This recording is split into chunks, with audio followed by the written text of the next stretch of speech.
He was supposed to be the next Ronaldo, the heir to Brazil's golden throne, power, precision, flair, and that signature thunderbolt left foot that made defenders step back in fear. For a brief moment in the early 2000s, Adriano Leite Ribeiro, known simply as Adriano, wasn't just a football player, he was a force of nature. But what happens when the thing that makes you unstoppable disappears?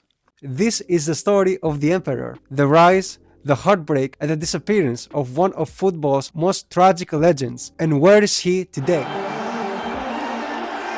Adriano was born in Rio de Janeiro in 1982, a place where they play football ping-pong, so you know it's serious about it. And Adriano, like so many others, grew up in poverty, so he didn't have the privilege to use his talent only as an escape from reality, but as a survival tool. Because scouts noticed early, and by his late teens, he was already wearing the yellow of Brazil. He went to Flamengo. In 2001, he was signed with Inter Milan, one of Italy's most prestigious clubs, but Adriano came in a troubling time where Inter was struggling to find consistency. They sent him on loan to Fiorentina and Parma, where he proved himself as something special. He didn't just score goals, he destroyed defenses, and by 2004, he returned to Inter Milan, and he was no longer the young promise. He was the guy. Adriano became unstoppable. He was often compared to Ronaldo, so he got the name the new phenomenon. He scored 28 goals in one Serie A season, won the Copa America with Brazil, and he knew his worth enough to acknowledge that he was on top of the world. Ping-pong football became volleyball football. For some reason this exists, I don't know. Nike built campaigns around him to make money like the vampires they are. You could shoot a shot in Pro Evolution and you could score a goal. Bro, you know how important that is? Kids in Brazil pretended to be him,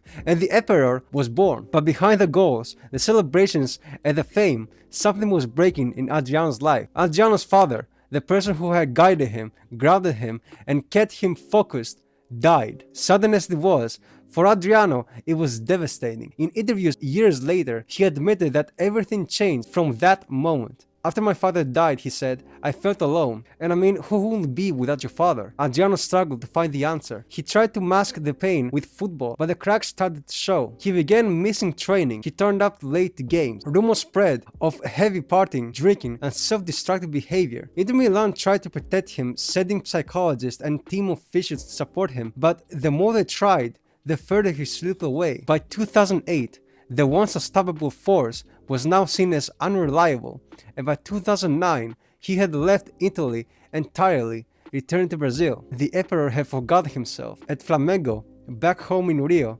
Adriano found a brief spark again. He scored 19 goals, helped the team win the league, and seemed happy for a while. But soon, the same demons resurfaced. Reports of missed practices and nights out drinking returned. Brazilian tabloids followed his every move, not letting men grieve with peace. For the eyes of the world, he was no longer the hero. The people that celebrated his name were the ones who had forgotten it. By 2011, his European career was over. He joined Roma, but it was a disaster. He barely played, often disappeared, and soon the club had enough of him and terminated his contract. After that, he bounced between teams, Corinthians, Atletico Paranaense, Miami United. The man who once stood shoulder to shoulder with football goats had vanished into his own grief. Grief had made Adriano a done. This was a player who could have defined a generation. Instead, he became one of football's greatest what-if stories. But you can't condemn him for that. The thing is that I personally cannot blame a man for being in grief for his own father or mother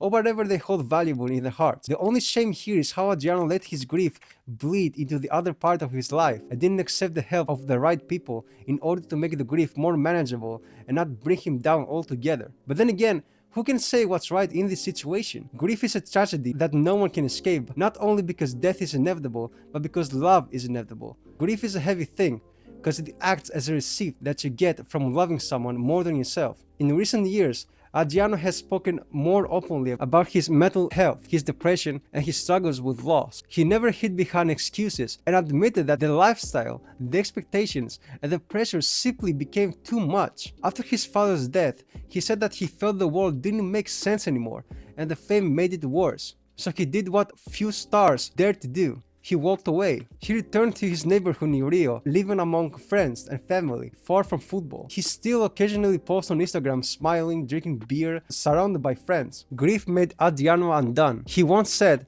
"People think I lost everything, but I found myself. That line hits differently in an era where athletes are breaking down publicly under the same kind of pressures that destroyed Adriano's prime. Fame doesn't always equal happiness, and Adriano was one of the first to live that truth before anyone even knew how to talk about it. Greatness can be a fragile thing, and talent without stability will implode. But most importantly, walking away doesn't always mean losing. Adriano was the embodiment of the early 2000s football.